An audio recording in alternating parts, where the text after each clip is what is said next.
నిజమైన ప్రార్థనలు ఉత్తరాలను మోసుకెళ్ళే పావురాల వంటివి. అవి ఆకాశము నుండి వస్తాయి, ఆకాశానికే తిరిగి వెళ్తాయి.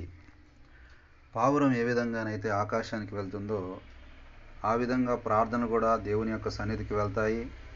అదేవిధంగా పావురం ఏ విధంగా మళ్ళా కిందికి వస్తుందో అదేవిధంగా మనం చేసినటువంటి ప్రార్థనలకు జవాబులు పైనుంచి వస్తాయి అనేటువంటిది ఈ మాట నుంచి మనం నేర్చుకోవచ్చు. కాబట్టి మనం ప్రార్థన చేయటము ద్వారా మనం సమాధానాన్ని లేకపోతే జవాబుని మనం పొందుకుంటాము అనేటువంటి విషయాన్ని మీకు తెలియజేస్తా ఉన్నాను.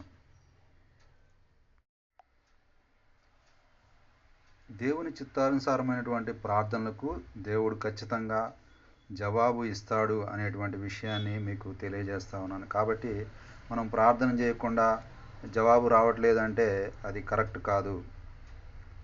నిజమైనటువంటి ప్రార్థనలకు దేవుడు ఖచ్చితంగా జవాబునిస్తాడు అనేటువంటిది మనము చూడవచ్చు.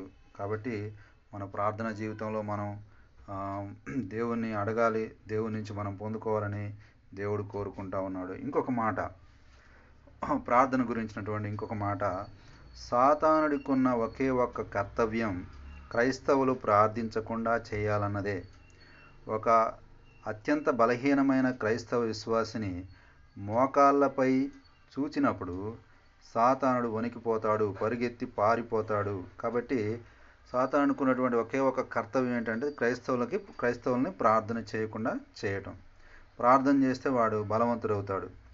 ఎంత బలహీనుడైనటువంటి క్రైస్తవుడైనా మోకాళ్ళ మీదకి వెళ్తే సాతానుడు ఆ వ్యక్తికి భయపడతాడు. కాబట్టి మోకరించి మనం ప్రార్థన చేయటము, దేవుని సన్నిధిలో మనం గడపటం అనేటువంటిది చాలా ప్రాముఖ్యమైనటువంటి విషయము.